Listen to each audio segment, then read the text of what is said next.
El doctor Jonathan Martínez es químico, bacteriólogo, parasitólogo de la Universidad Autónoma de Nuevo León. Es miembro del Departamento de Genética de esta universidad en la coordinación del área de bioquímica desde el 2016. Cuenta con más de 5 años de experiencia realizando ensayos fluorométricos y bioquímicos enfocados a la detección de errores innatos del metabolismo. Reciba un cordial saludo, doctor Martínez.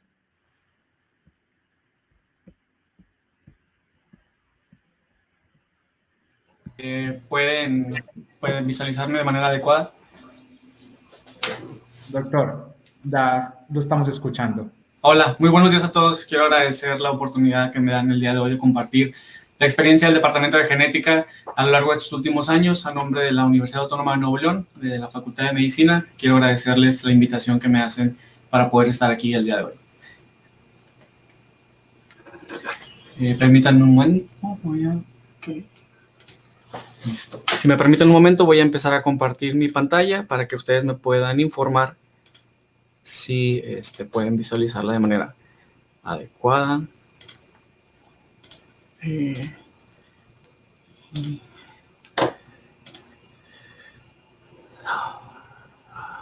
Ok, muy bien. Vamos a ver.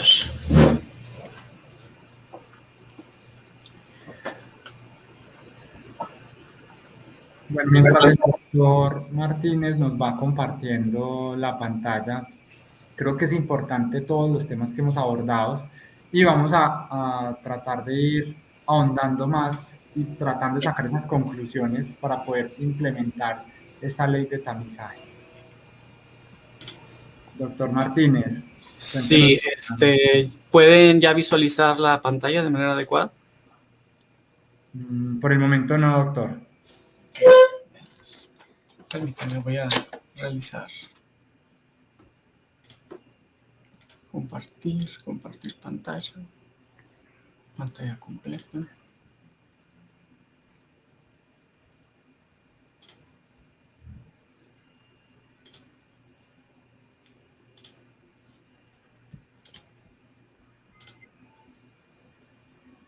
¿Ahora pueden visualizarla? Ahora sí ya se está visualizando. Ahí hay un video, doctor. Perfecto. Perfecto. Ya quedamos con usted. Claro, muchas gracias. Quiero ofrecer de antemano una disculpa por los inconvenientes, pero sin más ni más, pues vamos a empezar con esta plática. Hola a todos, muy bien. Espero que estén de lo mejor el día de hoy. Primeramente quiero agradecer a la Asociación Colombiana de Médicos Genetistas. Doctor, Y a todos. ¿podemos encender la cámara para poderlo ver? Claro que sí, un momento. Ay, ¿dónde está aquí la cámara? Vamos a ver.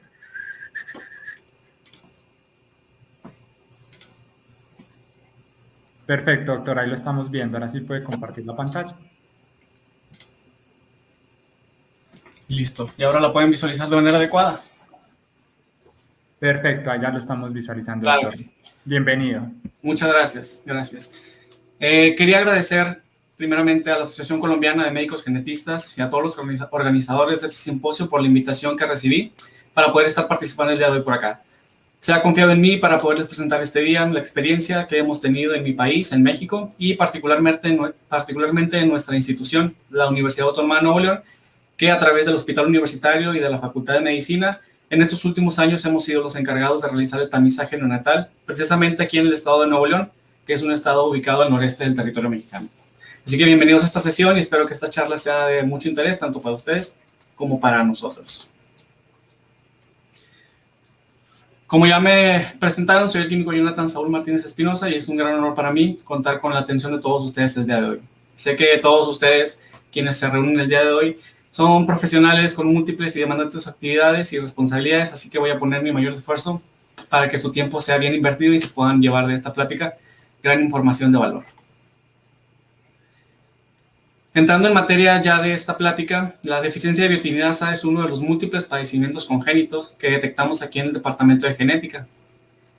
Por lo pronto, hoy les estaré hablando de la experiencia que hemos tenido a lo largo de estos últimos años realizando el tamizaje y sobre todo la experiencia que hemos tenido detectando este error innato del metabolismo. Para entender un poquito mejor las diapositivas que vamos a estar viendo a continuación, considero que es importante retomar las bases de este error innato del metabolismo y poder estar un poquito más en contexto. Sabemos que las vitaminas son componentes vitales en nuestro organismo, ya que son catalizados o son utilizadas, perdón, como cofactores de un sinfín de reacciones químicas y moleculares en el organismo. Incluso son necesarias para procedimientos o procesos biológicos como lo que es nuestra visión. Estas vitaminas van a provenir principalmente de la dieta y en el caso de la biotina, el cual es una vitamina hidrosoluble del complejo B, pues no es la excepción. Esta biotina, una vez incorporada a nuestro organismo, será utilizada y reciclada en su propio ciclo y principalmente va a ser utilizada y tiene que estar disponible para el funcionamiento correcto de 4 carboxilasas. Estas 4 carboxilasas van a tener una función principal en la síntesis de ácidos grasos, de carbohidratos y degradación de proteínas, las cuales son la 3-metilcrotonilcoenzima carboxilasa, la piruvato carboxilasa, acetilcoenzima carboxilasa y la propionilcoenzima carboxilasa. Cuando este ciclo de la biotina, el cual vamos a ver en una diapositiva más adelante, no funciona de manera adecuada, los pacientes que llegan a presentar este padecimiento presentan gran morbilidad y mortalidad, los cuales van a estar relacionados a la falla de estos procesos antes mencionados, que es la síntesis de ácidos grasos, carbohidratos y degradación de proteínas. En estos procedimientos biológicos van a estar involucradas fuertemente las carboxilasas y en dado caso que estas funciones no se estén llevando a cabo de manera adecuada por la ausencia o por la baja disponibilidad de la biotina, pues todos estos procedimientos se estarán viendo comprometidos. Cuando se presenta el fallo metabólico en el paciente, puede acudir a una evaluación médica por presentar alguno de los signos y síntomas, cuando presenta signos y síntomas o cuando por medio del tamizaje neonatal y su oportuno seguimiento se logra la detección de un caso sospechoso, es que podemos comenzar con el tamizaje o con el programa de diferentes pruebas para llegar al posible diagnóstico de una deficiencia de biotinidasa, el cual recordemos que es un padecimiento de carácter autosómico recesivo. Este padecimiento tiene su propia clasificación, el cual va a ser de tipo parcial cuando la actividad enzimática se encuentra por entre el 10 y el 30% de la actividad de referencia, que para nuestro caso en el hospital universitario es de 250 unidades, por lo que una actividad inferior a las 75 unidades va a ser considerado como un caso sospechoso. Y también existe la posibilidad de que exista esta variante de tipo profunda, cuando dicha actividad enzimática se presentará menor, va a estar presente en un porcentaje menor al 10%. Aquí es cuando se llegan a presentar la mayor cantidad de signos y síntomas o incluso la muerte. Aquí podemos ver el ciclo de la biotina que les mencionaba anteriormente. Aquí la biotina va a ingresar al organismo a partir de la dieta o de la separación de la biocitina por acción de la enzima biotinidasa. La holocarboxilasa sintetasa transferirá la biotina libre que está disponible al sitio activo de las apocarboxilasas, lo cual va a convertirlas en una holocarboxilasa completamente activa o catalíticamente activa. Estas enzimas, las cuales ya mencionábamos, van a requerir biotina para su actividad funcional y son las que ya mencionábamos en la diapositiva anterior. Por otra parte, una vez ya que fueron activadas catalíticamente, la enzima biotinidasa va a remover la biotina de los productos peptídicos que van a provenir de la descomposición de las proteínas de las carboxilasas. Entonces, una vez ya que tenemos la biotina libre, esta quedará disponible para volver a iniciar el ciclo o incluso para participar en otros procesos como la biotinilación de las histonas y la expresión genética. Este es el algoritmo que seguimos en el departamento de genética para el tamizaje neonatal. Principalmente realizamos el muestreo de quienes solicitan el estudio o de igual manera también recibimos las muestras procedentes de los purines del hospital universitario. Recordemos que aquí también se llevan a cabo nacimientos de los niños, ¿no? En esta primera muestra, que idealmente va a ser obtenida por punción de talón del recién nacido en un lapso posterior a las 24 horas de su nacimiento, las cuales no serán saturadas ni escasas, contendrán una gota de sangre por círculo de papel filtro y no estarán ni húmedas ni coaguladas al momento de ser recibidas en el laboratorio.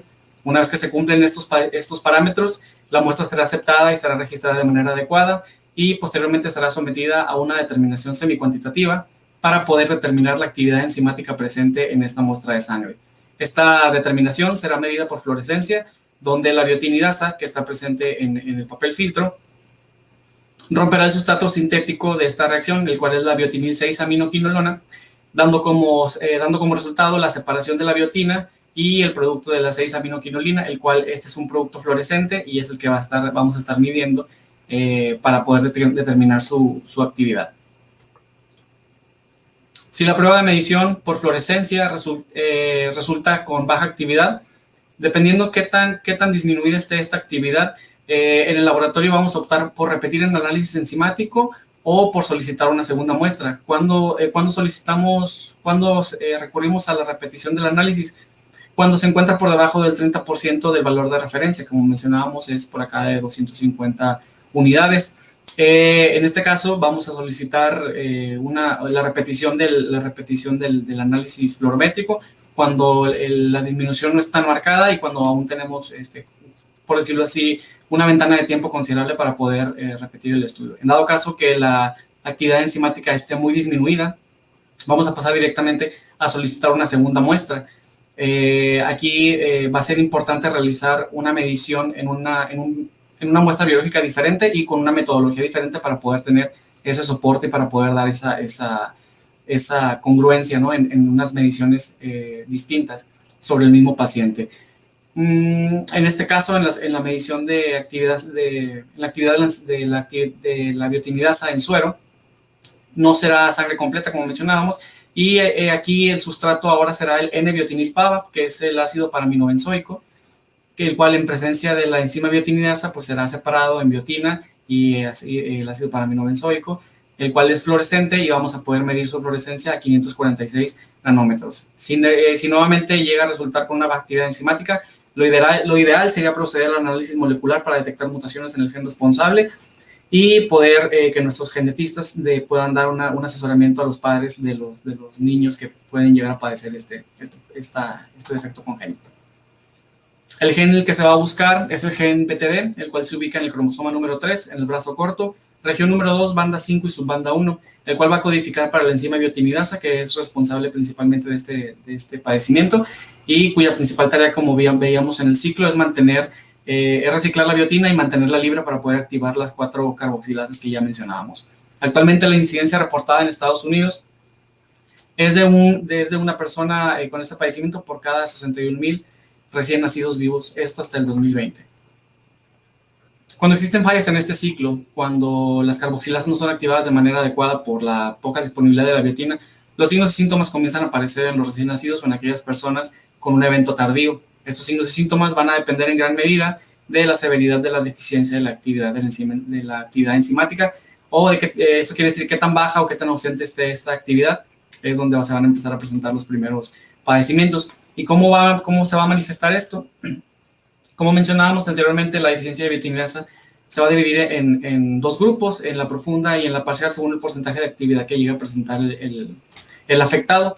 Personas con deficiencia parcial, si reciben el tratamiento a tiempo, el cual lo vamos a mencionar un poquito más adelante, por lo regular tienen una buena evolución y un pronóstico clínico favorable. En cambio, los infantes que padecen la deficiencia profunda y que no reciben este tratamiento a tiempo, pues pueden empezar a presentar múltiples signos y síntomas, los cuales abarcan tres campos principales, lo que son los neurológicos, los cutáneos y unos que no son tan específicos. Las cuestiones neurológicas van a incluir convulsiones, hipotonía, ataxia, discapacidad visual, hipoacusia sensorial, retraso mental, paresis espástica, coma e incluso la muerte. Por el lado de las manifestaciones cutáneas, los pacientes afectados van a presentar erupciones, alopecia, conjuntivitis, dermatitis. Y cuando llega a haber cuando la deficiencia de esta actividad enzimática es tan baja, comienzan a aparecer otros signos y síntomas no tan específicos y que incluso podrían dar pie a sospechar de otros padecimientos como unas acidurias orgánicas.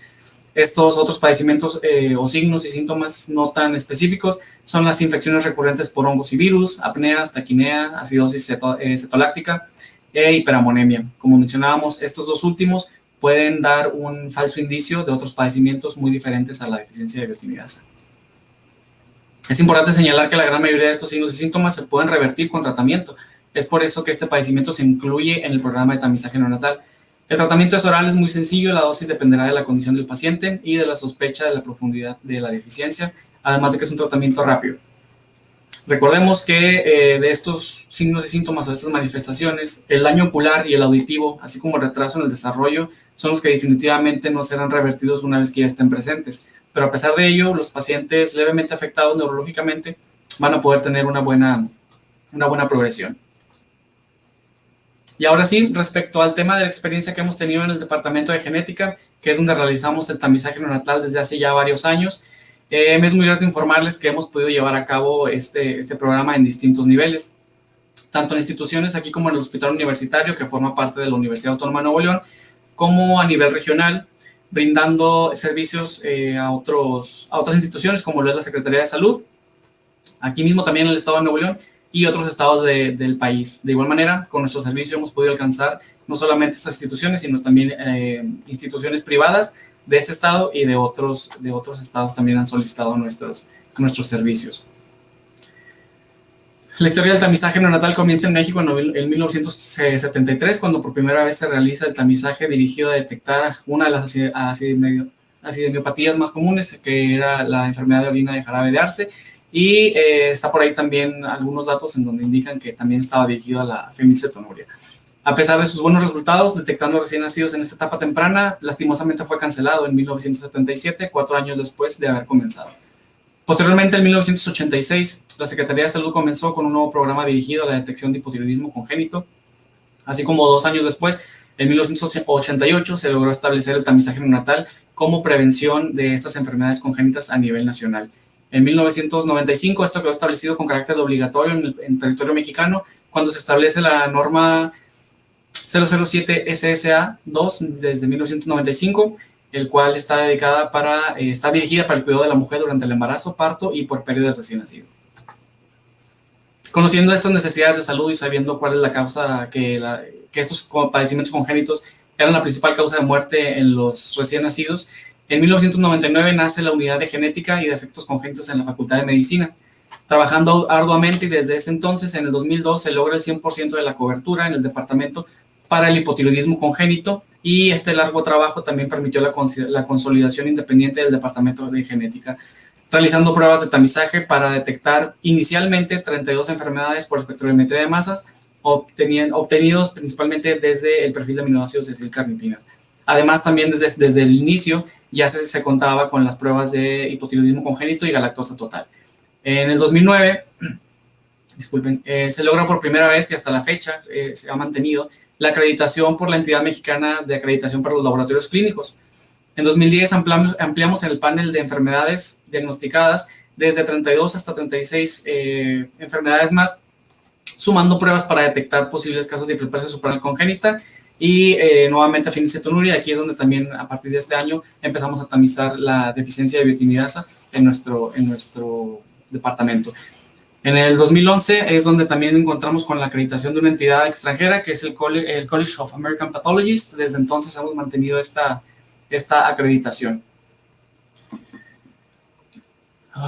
Veamos.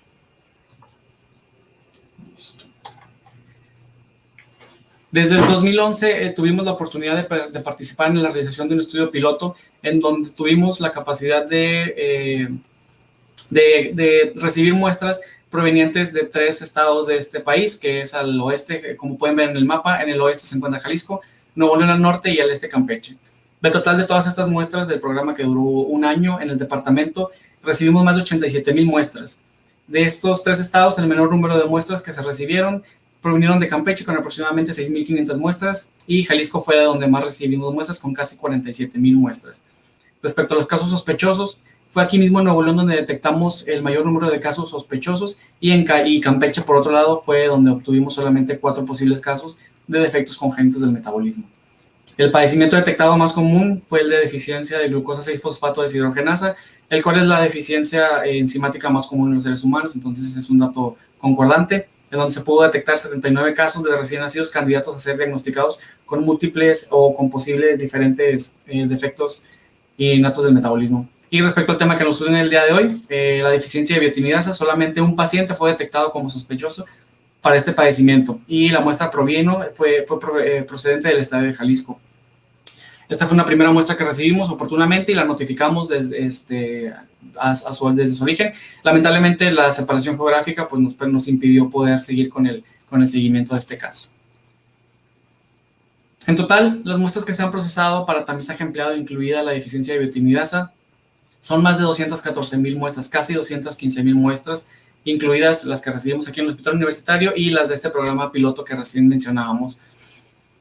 En estos años hemos detectado 13 casos sospechosos, incluido el de Jalisco que mencionábamos, 12 locales, uno de un estado diferente, para este defecto metabólico, y en promedio tuvimos una actividad enzimática de este padecimiento de deficiencia de biotinidasa de 29.5 unidades de todos nuestros pacientes sospechosos. Se solicitaron segundas muestras para cumplir con el protocolo de seguimiento, de las cuales 10 de las 13 muestras, que es el 77%, permanecieron con una actividad disminuida, por lo que el porcentaje de falsos positivos pues realmente era muy bajo. Desafortunadamente, menos del 25% de las muestras subsecuentes que se solicitaron, dígase una tercera muestra, cayó demasiado, alrededor del 20%, del 25%, solamente fueron recuperadas. Entonces podemos ver que el seguimiento a veces se complica, no solamente por la diferencia geográfica en este caso, sino también puesto que eran provenientes de otras entidades. 9 son las instituciones que han solicitado nuestros servicios respecto al tamizaje neonatal en el estado. Instituciones de carácter público, así como privado, siendo los más recurrentes el Instituto Mexicano de Seguridad Social y la Secretaría de Salud, que son dos de los organismos gubernamentales encargados de la procuración de salud en el país, así como en el Sindicato Nacional de Trabajadores de la Educación, que forma parte del sistema educativo, y ellos también han solicitado algunas pruebas para este padecimiento. Hospitales privados aquí en Nuevo León, en Monterrey, como el Hospital Ángeles y el Hospital Ginequito, han solicitado también nuestros servicios para el tamizaje neonatal, y hemos dado también asesoría y asistencia a centros de investigaciones de otras universidades, como es el Centro de Investigación de la Universidad Autónoma de Yucatán. De estas instituciones, de las 9 que mencionábamos, hemos recibido 61 muestras de suero. Las que mencionábamos anteriormente eran de papel filtro, estas son ahora de suero, en las que vamos a asumir que ellos ya tenían una primera muestra sospechosa para deficiencia de biotinidasa. Disculpen. De estas 61 muestras, casi el 50% resultaron con una baja actividad, el menor al 30%, de que es la referencia en esta muestra con la metodología de espectrofotometría, el cual el valor de referencia es 4 nanomoles por mililitro por decilitro. Haber trabajado a lo largo de estos años con diferentes muestras, lo que es tanto sangre seca en papel filtro como suero, y distintas poblaciones, Campeche, Jalisco y Nuevo León, nos permitió generar valores de referencia únicos y propios para cada región y para cada muestra. Estos valores se han ido ajustando de manera periódica y gradual, estadísticamente conforme la N va aumentando. Cabe señalar que para otros padecimientos, los valores de corte han sido ajustados con el fin de disminuir el número de falsos positivos y de igual manera también evitar perder algún caso positivo que se nos pudiera escapar por ahí, de manera que es importante los ajustes que hemos hecho a los valores de corte. Asimismo, hemos observado que este padecimiento pues no está ligado al sexo, no tiene ninguna relación, por lo que prácticamente el 50% de los pacientes son de un sexo y el otro 50% es de un sexo es un completo distinto. Así con todo esto, la incidencia en nuestro programa que nos arroja es de un paciente con deficiencia de biotinidasa por cada 42.958 recién nacidos vivos. Evidentemente hay puntos a fortalecer, y dos de los más destacados son, como mencionábamos, la recuperación de segundas muestras, de muestras subsecuentes, así como sería ideal la creación de una base de datos interinstitucional para poder dar seguimiento a los pacientes que acuden a esta institución y después ya no regresan. Como mencionábamos, afortunadamente, de todos estos casos que se han mencionado, existe tratamiento, los cuales, si se llega a brindar de manera adecuada, existe la posibilidad de que los signos y síntomas, las manifestaciones, lleguen a disminuir. El tratamiento es oral, las ventajas que ofrece son muy grandes, son muy sencillas, las dosis son pequeñas pero suficientes, de 5 a 20 miligramos por día, además de que este tratamiento ofrece rapidez para las manifestaciones neurológicas, las convulsiones y las afectaciones motrices llegan a mejorar en cuestión de horas únicamente ingiriendo la dosis recomendada de biotina. Y no solo esto, hay evidencia de que un tratamiento con biotina, como mencionábamos, para los pacientes con las primeras manifestaciones neurológicas, pueden no solamente alcanzar nuevos hitos, sino recuperar los que pudieran haber llegado a perder en el desarrollo. Y de manera ya más puntual y más personalizada, quiero mencionar actualmente los dos de los casos más recientes que hemos tenido aquí en esta institución. El primero de ellos es un paciente del programa de tamizaje neonatal, su nombre es Guadalupe, es un paciente femenino, es primera gesta de padres sanos, su gestación fue a término, tiene en su expediente una primera muestra de tamizaje neonatal con actividad enzimática baja de 15.9 unidades, esto es en papel filtro, y una segunda muestra a los 11 días de vida con actividad disminuida persistente de 14.8 unidades.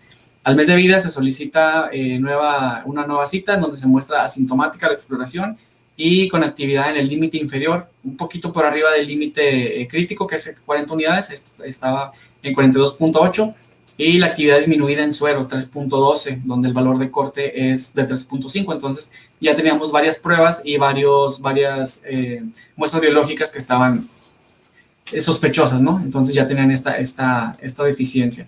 Inicia con tratamiento, 5 miligramos de biotina. La última cita que tuvimos aquí nosotros, o que ella tuvo aquí con nosotros, es de marzo del 2016, ya que después acudió al Instituto Mexicano del Seguro Social, en donde, como ya mencionábamos, es una institución de seguridad social nacional, y pues lamentablemente ya no pudo regresar, o ya no regresó con nosotros, por lo que ya no pudimos tener la conclusión de este caso. Otro caso es otro paciente femenino de esta primera, que también fue primera gesta de Padre Sano, a término también, primera cita con nosotros hasta al primer mes de vida, con 20 días, viene refiriendo intolerancia a la lactosa, reflujo, menor movimiento en extremidades izquierdas, somatometría en percentiles 75 a 90, múltiples dismorfias. Tienen su registro una primera muestra de tamizaje neonatal con actividad una actividad de biotinidasa baja, 28.7, cuando el valor de referencia es 40. Una segunda muestra con actividad de biotinidasa, el cual permanece disminuida, 34.3. Y cuando se hace la medición de plasma, la medición de actividad de la biotinidasa en plasma, ahora es 2.7, el cual también refleja un valor bajo, ¿no? Entonces, este paciente comienza con un tratamiento de biotina, 5 miligramos al día, a los 2 meses de vida, acude al IMSS y igual que el caso anterior, pues ya no regresa. Antes de terminar, quiero agradecer especialmente a la doctora Graciela Arelí López Uriarte, quien es nuestra genetista, una de nuestras 4 genetistas de aquí del departamento. Ella es miembro del Consejo Mexicano de Genética, así como también a la doctora María Alejandra Sánchez Peña, quien es nuestra nutrióloga clínica. Ellas dos son los que nos proporcionaron estos datos de los pacientes que les acabamos de mencionar. Y ya para terminar, esta es una fotografía del departamento, de todo el personal del departamento de genética, justo a las afueras del Hospital Universitario, que son las instalaciones en donde estamos ubicados física y geográficamente aquí en México, en Nuevo León. Y específicamente, aquí estamos las personas que pertenecemos a la Coordinación de Genética Bioquímica, en donde realizamos el tamizaje neonatal. Les presento a mis compañeros de arriba hacia abajo y de izquierda a derecha. Está mi compañero Luis, Yareli, Marcelo, un servidor, Lucy, la química Rosario y la química Consuelo, quienes son una de las principales razones de que este programa se lleve a cabo. Ellas son las fundadoras de todo este asunto. Entonces, ellas son las que hicieron posible que exista este programa. A nombre de todos nosotros, quiero agradecer por su valiosa atención. Estoy muy agradecido por la oportunidad de haber participado el día de hoy con ustedes. Muchas gracias. Doctor Martínez, agradecemos su participación en este simposio y que nos haya compartido su experiencia y su perspectiva para el tamizaje de este trastorno. Si de pronto nos puede acompañar ahorita en el foro, nos espera ahí un momento y ya le damos entrada.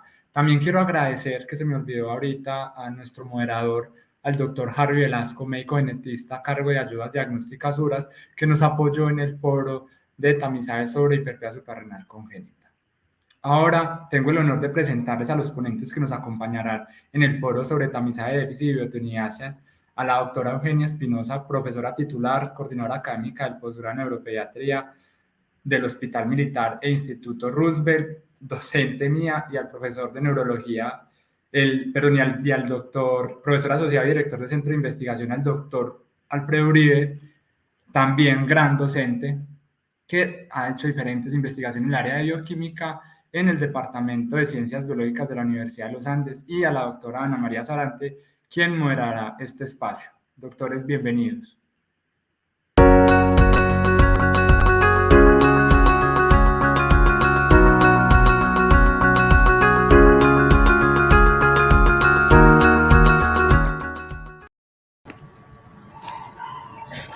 Muy buenos días para todos. Muchas gracias, doctor Martínez, por su excelente presentación y por contarnos acerca de cómo han implementado y los resultados que han tenido en su programa. Bienvenida, doctora Espinosa, doctor Uribe, a este foro de discusión. Vamos a hablar acerca de diferentes cosas que nos van a permitir mejorar la implementación de esta técnica en nuestro tamizaje. Y me gustaría empezar con una pregunta para la doctora Espinosa y el doctor Uribe. Desde el campo de expertise de cada uno de ustedes, ¿qué tan frecuente han visto casos o pruebas bioquímicas que sean compatibles con un déficit de biotinidasa? Pero no sé si la doctora Espinosa quiere comenzar o comienzo yo. Comienza tú entonces. Bueno, realmente no ha sido muy frecuente. Digamos que retomando muchos años de trabajo en la universidad, si recordamos, esto se ha centrado en tamizaje de alto riesgo, es decir, esto ha sido bajo orientación clínica. A mí me entristece decir que ha sido una enfermedad descuidada y que no es muy compleja para tamizar, pero si se han estudiado 3 remisiones en, qué sé yo, unos 15 años, ha sido mucho. Es decir, sin duda el subdiagnóstico en esta patología, que no se justifica además que esté tan descuidada, es bajo. Y la razón es que probablemente la poca difusión, ¿cierto? Digamos, del conocimiento ha hecho que probablemente pase desapercibida. Y es una metodología diagnóstica que pues realmente no tiene mayor complejidad. Es decir, yo creo que es una de las técnicas, dentro de todo lo que hemos visto en los diferentes foros, realmente fácil de trabajar. Entonces, unas 3 remisiones y un caso positivo, ¿cierto? Con una deficiencia profunda de biotinidasa. Sí, yo quisiera anotar, estoy muy de acuerdo con lo que comenta Alfredo. Son pocos los pacientes con diagnóstico. Sin embargo, desde el punto de vista neurológico, nosotros buscamos el déficit de biotinidasa porque en convulsiones neonatales que no tienen una etiología precisa, tenemos que buscar déficit de biotinidasa, déficit de hiperidioxina, déficit de transportador de glucosa, y eso lo estamos haciendo continuamente, pero no tenemos casos muy frecuentes. Tenemos una prevalencia, como decía el doctor Martínez, de 1 en 61,000, que es la última que está en este momento en Estados Unidos, y otra de los Países Bajos, donde está en 1,65. Entonces no es tampoco una entidad tan frecuente. Sin embargo, yo creo que en este momento pues sí puede ser que esté subdiagnosticada, pero ya estamos empezando en la época neonatal, especialmente en crisis neonatales, buscando el déficit de biotinidasa.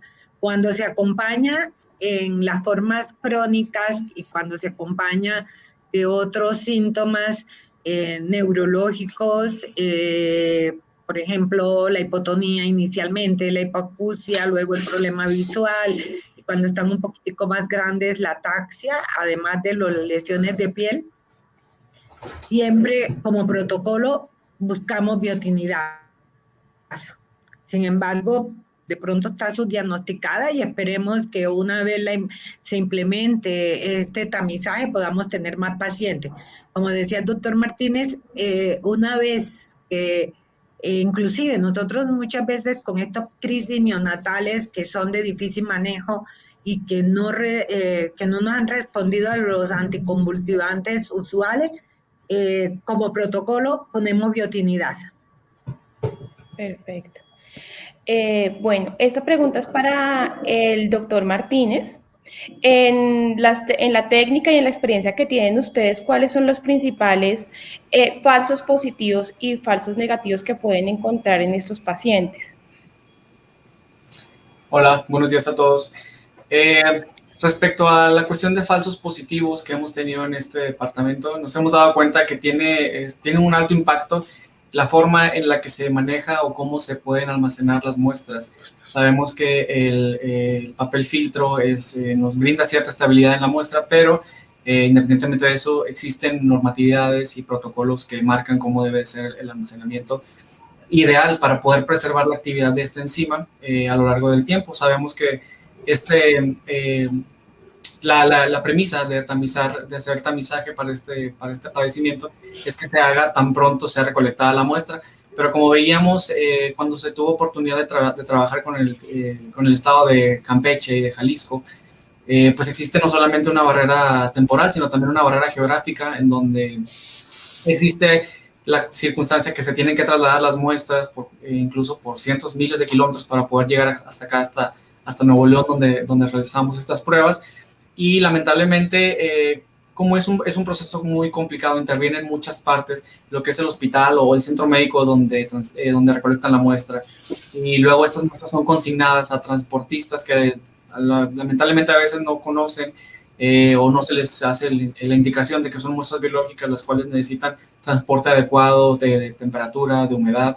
Entonces se ha recibido este tipo de falsos positivos con actividad disminuida, pero es principalmente por un mal manejo en el almacenamiento de la muestra y obviamente cuando obtenemos estas muestras con sospecha de deficiencia de biotimidasa, pues solicitamos una segunda muestra para poder descartar este tipo de incidentes, ¿no? Que nos pudieran generar falsos positivos y normalmente cuando ya se solicita la segunda muestra, estos pacientes tienden a normalizarse. Entonces, como mencionaba la doctora Espinosa, realmente pudiera ser una enfermedad subdiagnosticada, pero realmente también la incidencia es muy baja, pero la posibilidad de que pueda ser tamizada, pueda ser detectada en edades tempranas y la disponibilidad del tratamiento son todos los factores que permiten ingresarlo en el programa de tamizaje, a pesar de que su incidencia sea muy baja. Okay. Doctor Martínez, otra pregunta. Usted nos comentaba que dado que tuvieron una cantidad importante, ya al pasar el tiempo de muestras lograron establecer los puntos de corte para diferentes poblaciones. Basado en eso, ¿ustedes tienen algún punto de corte diferencial para los prematuros o tienen alguna diferencia en algún punto de corte por alguna condición de ese recién nacido? ¿O son los mismos? Al principio, cuando recién mencionábamos, cuando recién comenzábamos a realizar este tipo de pruebas, comenzamos con valores de referencia pues, que estaban en la literatura, que todos los tomábamos prácticamente de Estados Unidos, que es de la región más cercana de aquí, de esta región, de Nuevo León, de México. Pero conforme fuimos incrementando, fuimos recibiendo nuestras muestras, fuimos analizándolas y creando nuestros propios valores de corte apegados a nuestra población. Respondiendo a su pregunta que si hay una relación sobre la deficiencia de biotimidasa y la prematurez en los recién nacidos, no hemos encontrado una relación fidedigna o que sea consistente entre la condición de prematurez o de los recién nacidos que son a término. Se llegó a sospechar en algún principio que la deficiencia de biotimidasa pudiera estar relacionada en cuestiones de prematurez por la inmadurez del hígado, la inmadurez hepática, pero esto no ha podido ser demostrado estadísticamente. Estadísticamente, con nuestros análisis, no hemos encontrado una diferencia entre la población prematura y la población a término. Por lo que prácticamente es el mismo valor de corte, pero ahorita actualmente seguimos recibiendo muestras, seguimos incrementando nuestra N y seguimos reanalizando los valores, que curiosamente los valores para otros padecimientos congénitos que realizamos aquí en el laboratorio sí han sufrido modificaciones. Sí han, por ejemplo, recuerdo que el valor de TSH hace aproximadamente 2 años era por aquí de 8 microunidades por mililitro y después de que hicimos la evaluación, nuestro valor de corte subió a 20 microunidades por mililitro. Entonces, ese fue en el caso específico de TSH, pero para biotimidasa se ha mantenido muy estable. Realmente desde que se estableció el primer corte, el primer valor de corte, se ha mantenido vigente. Entonces, no hemos encontrado una relación entre la prematurez de los recién nacidos con su actividad enzimática. Muchas gracias, doctor. Doctor Uribe, de pronto usted nos quiere compartir alguna experiencia relacionada con esto. Con respecto a los valores de referencia, sí, estaba que me hablaba, además. Realmente, una de las cosas más importantes cuando se trabaja en la parte experimental, sobre todo en este tipo de cosas, son los valores de referencia. Y paradójicamente es para lo que menos consigue una financiación en Colombia. Es decir, cuando uno propone estudios y habla de valores de referencia, parece que no fuera importante. Y resulta que son sobre esos valores de referencia de población normal, entre comillas, sobre los que uno realmente diseña todos los experimentos. ¿Por qué razón? Porque ese es el parámetro de comparación. Entonces, ahorita yo, precisamente en la excelente charla del doctor Martínez, yo tomé nota de esa parte. Y realmente ellos parece que han tenido que establecer como unos rangos de referencia. Y es que esos rangos de referencia están realmente relacionados, ¿cierto?, digamos, al parámetro con el cual uno va a establecer puntos de corte. Y eso va a implicar en un momento determinado que uno pueda tener, por ejemplo, se puedan incrementar los falsos positivos. ¿Sí? Uno siempre busca que una prueba bajo ninguna circunstancia tenga falsos negativos. Eso es imperdonable.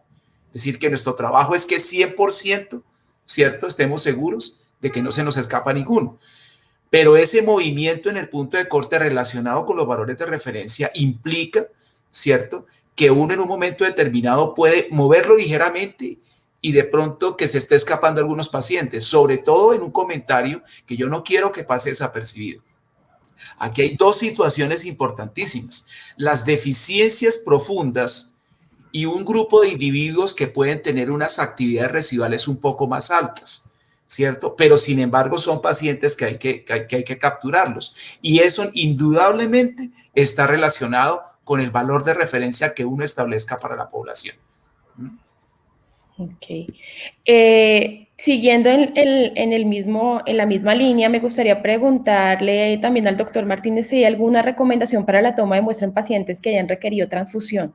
Si ustedes de pronto tienen algún protocolo o se hace la toma de la muestra indiferenciado basado en este procedimiento. Claro.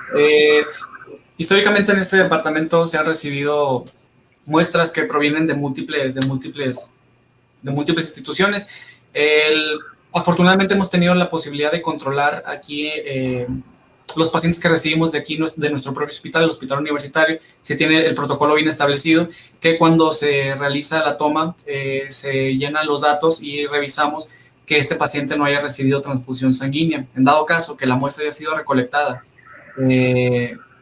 independientemente de la transfusión, nosotros vamos a solicitar una segunda muestra al cabo de 90 días. Pero sí, toda esa información es importante cuando hacemos la recolección de datos, cuando recabamos la información, para poder descartar un posible resultado alterado y poder manifestarlo como sospechoso, o en el peor de los casos, como mencionaba el doctor, poder reportarlo como normal cuando resulta que la condición no es normal propia del paciente, sino está normalizada por la transfusión que ha recibido. Entonces, esta situación podría cambiar drásticamente a los 90 días. Esa es una información que es importante recalcar. Todos los datos, tanto de la edad de gestación, si ha recibido transfusiones, el tipo de alimentación que está recibiendo el recién nacido, es muy importante para poder hacer una comparación, para poder darle sentido y sustento al resultado que estamos obteniendo en el laboratorio y poder evitar la angustia en los padres o dar un resultado que no es adecuado, que no refleja la situación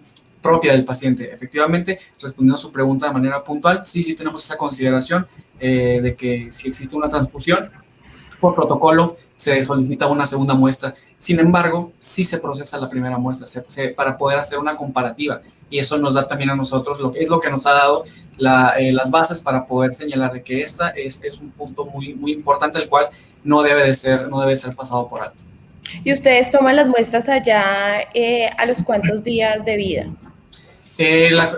La doctora Espinosa está levantando la mano, no sé si quiere intervenir o si puede intervenirlo después de que responda.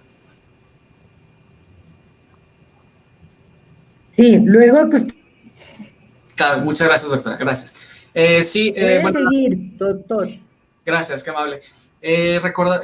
Respondiéndole, aquí nosotros en este departamento tenemos la bendición o la posibilidad de recibir múltiples muestras de diferentes instituciones.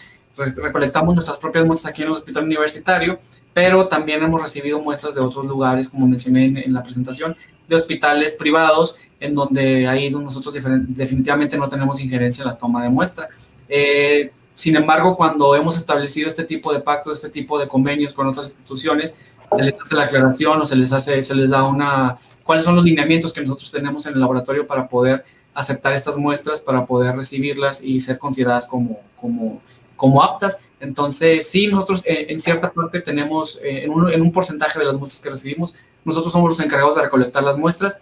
Se recolectan idealmente después de las 24 horas de horas de vida, pero hubo un tiempo, si me permiten, por allí extenderme un poquito, en donde estuvimos recibiendo continuamente o muy frecuentemente muestras tomadas antes de las 24 horas de vida, y eso nos reflejaba un número elevado de falsos positivos, tanto en TSH como en otros padecimientos como en glucosa 6-fosfato deshidrogenasa, en donde nos dimos cuenta que estábamos solicitando muchas segundas muestras, más de lo habitual. Entonces empezamos a hacer ahí una situación, hicimos una investigación ahí con las personas que están encargadas de la recolección de las muestras en los cuneros del hospital, y al parecer por cuestiones de logística de ellos, al parecer estaban dando de alta a las madres y a los recién nacidos antes de tiempo. Entonces la cuestión era o que se fueran sin ser tamizados, o que se fueran o que tuvieran su primera muestra pero no en las condiciones ideales.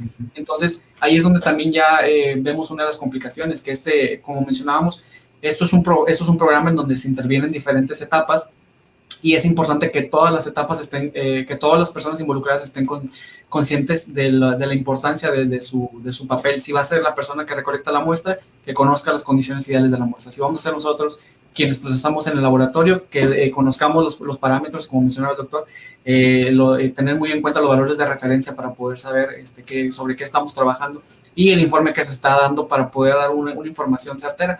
Pero sí, realmente en algunos lugares sí tenemos oportunidad de recolectar las muestras, en otros lugares ya nos llegan las muestras ya recolectadas. Exactamente. Adelante, doctor. Espinosa. Sí. Gracias. Yo quería hacer una pregunta.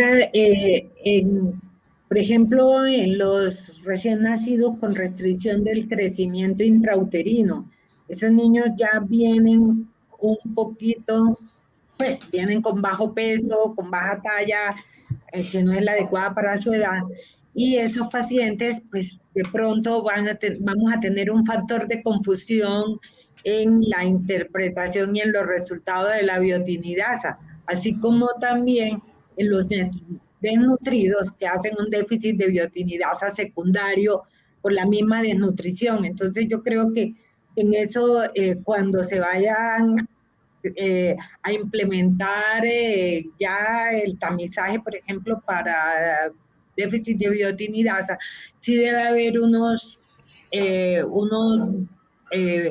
tiempos en el recién nacido de la toma de las muestras, ¿no?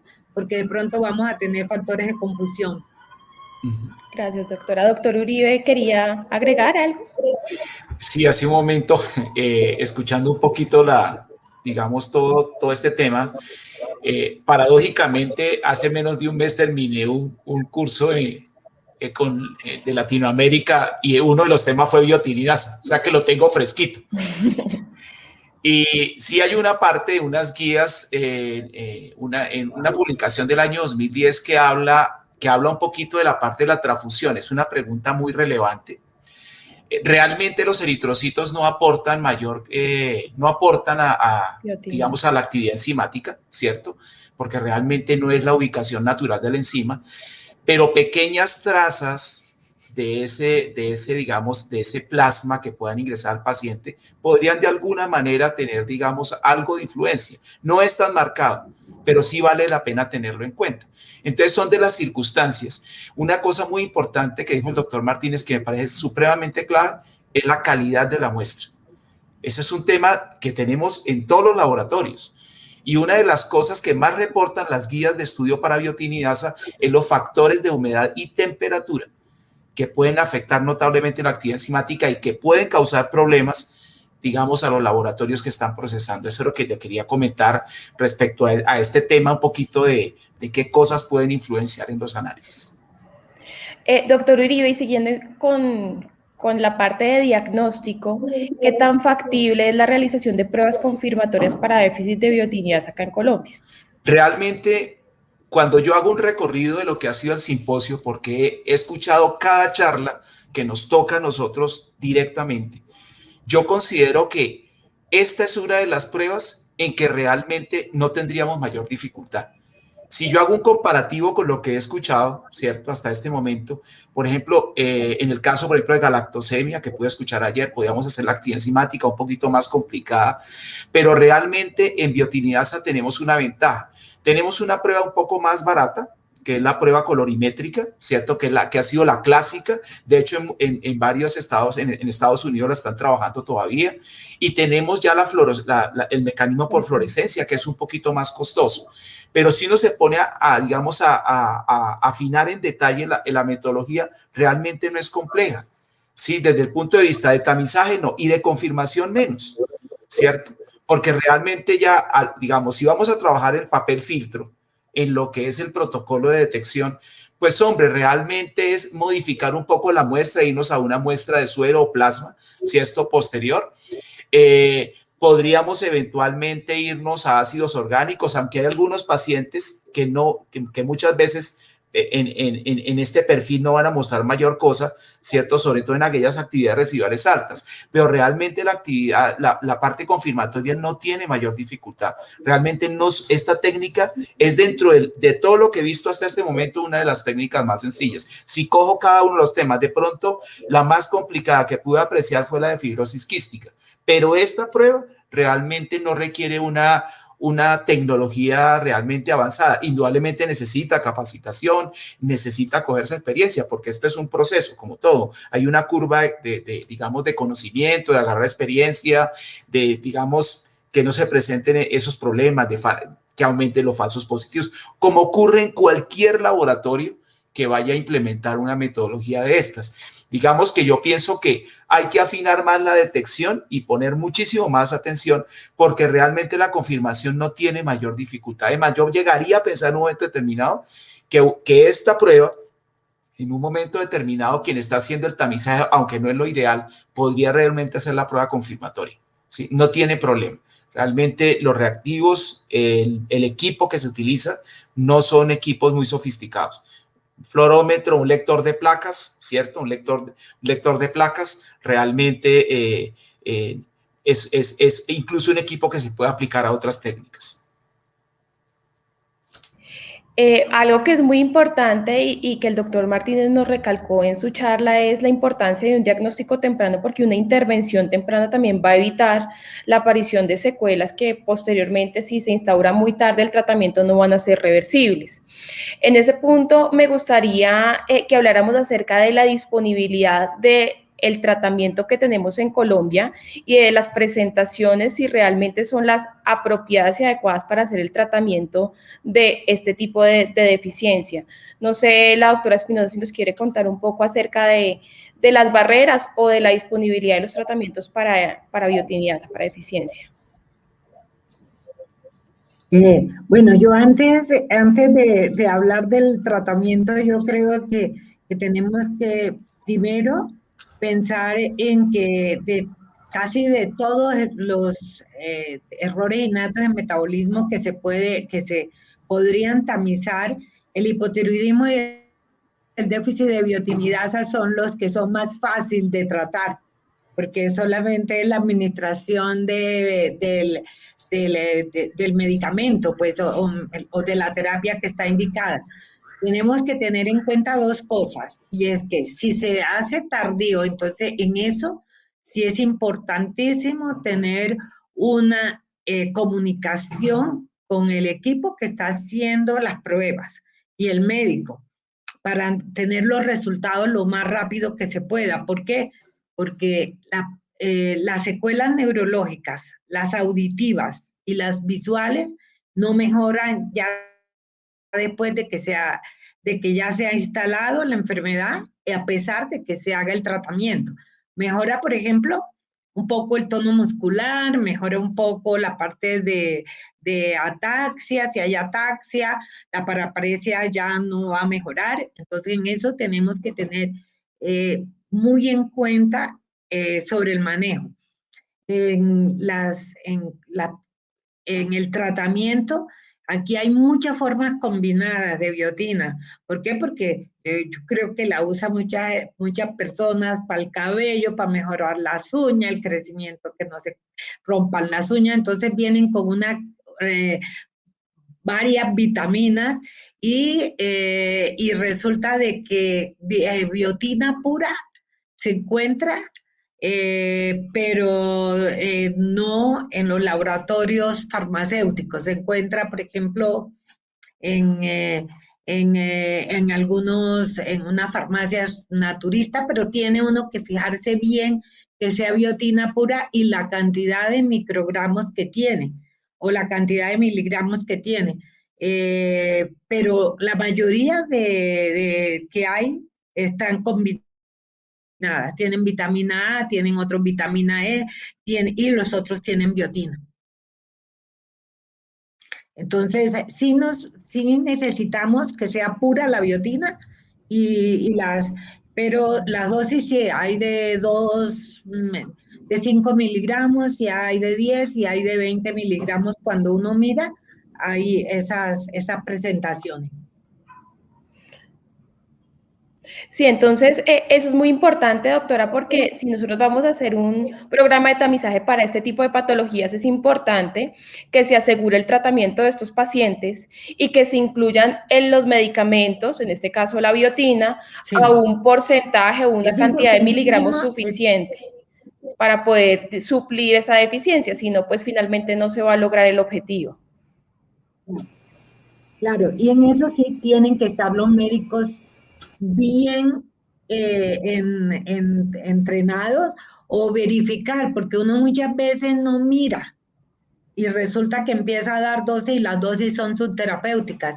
Entonces, lo otro es que hay biotina en jarabe, que nos serviría muchísimo para los neonatos y para los lactantes, y ahí la biotina en tabletas, que además es una tableta, unas cápsulas pequeñas, no son tan grandes, pero sí tenemos que tener presente la presentación y la disponibilidad, y ojalá que sea biotina solamente. Entonces es un punto que tenemos que dejar claro de buscar entonces que esté incluido y que el INVIMA tenga presentaciones para tratar esta deficiencia, que realmente los aportes son superiores a lo que se puede requerir en otras patologías que no son primarias.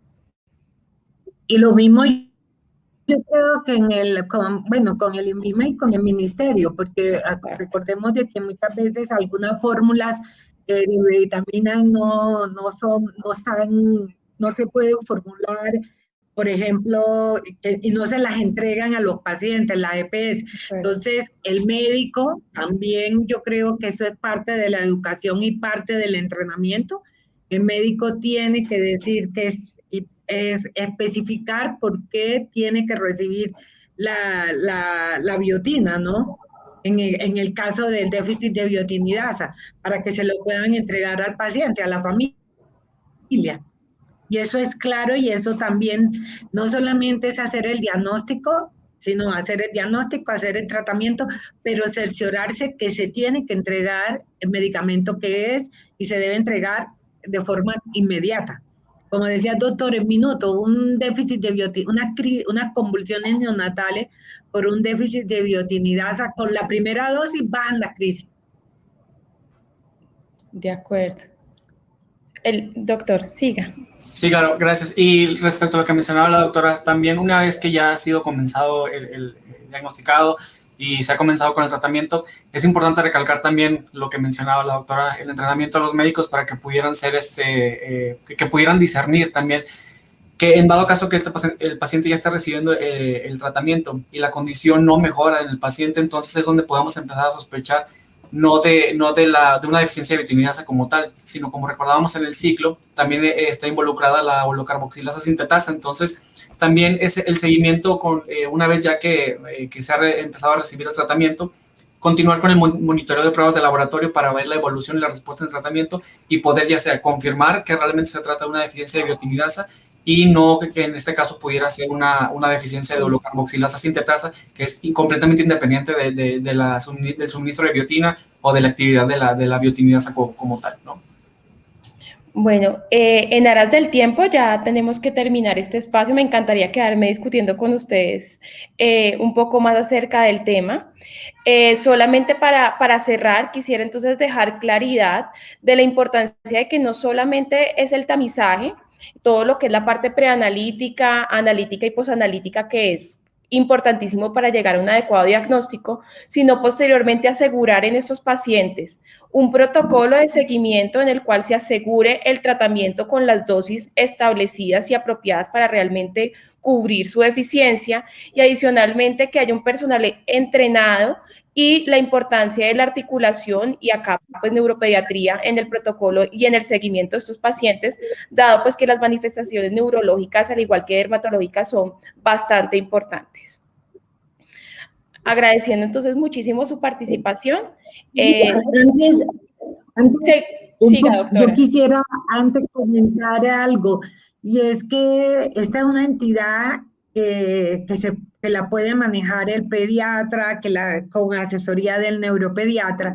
Entonces, ahora que están tan de moda la telemedicina y la teleconsulta, no necesitamos, ya una vez identificado el paciente, podemos a los centros de referencia hacer la consulta y hacer el manejo y hacer la intervención. Y yo creo que eso es importantísimo en estos casos, porque no todos los pacientes van a tener la posibilidad de llegar a un centro donde haya un grupo interdisciplinario que maneje errores innatos de metabolismo. Creo que eso lo tenemos que tener presente todos. Muchas gracias, doctora. Es muy pertinente el comentario. Bueno, muchísimas gracias, y a continuación el doctor Giraldo para continuar el evento. Muchas gracias. Muchas gracias a todos. De esta manera concluimos el foro sobre déficit de biotiniasa. Mil gracias, doctora Espinosa, doctor Uribe, qué bueno poderlos ver. Doctor Martínez, muchas gracias por tan excelente palestra, y a la doctora Sarante, muchas gracias por su moderación y por estar presentes hoy y compartir sus amplios conocimientos con los asistentes de este evento. A continuación tendremos un receso de 15 minutos, pero antes y no menos importante, queremos extender la invitación a que visiten la feria virtual www.feriavirtualsimposiotamizaje.com, en donde podrán hacer un recorrido por los stands de algunos de nuestros patrocinadores.